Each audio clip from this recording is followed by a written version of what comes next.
ہوا کی طرح سارے یمن میں پھیل گئی کہ اسود غار سے نکل آیا ہے اور اسے خدا نے نبوت عطا کی ہے، اور اب وہ اسود انسی نہیں، رحمان الیمن ہے۔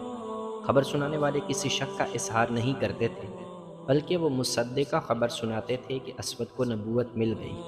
انہوں نے اسے نبی تسلیم کر لیا تھا۔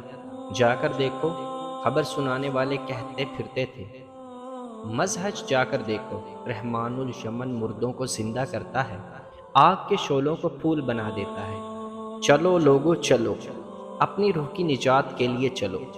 جن لوگوں نے اسلام قبول کر لیا تھا وہ بھی مزحج کو اٹھ دوڑے۔ اسود چونکہ کاہن رہ چکا تھا، اس لیے لوگ پہلے ہی تسلیم کرتے تھے کہ دیوتاؤں نے اسے کوئی پراسرار طاقت دے رکھی ہے۔ اب اس نے نبوت کا دعویٰ کیا تو لوگوں نے فوراً اسے دعوے کو قبول کر لیا۔ غار خفان کے سامنے ہر لمحہ لوگ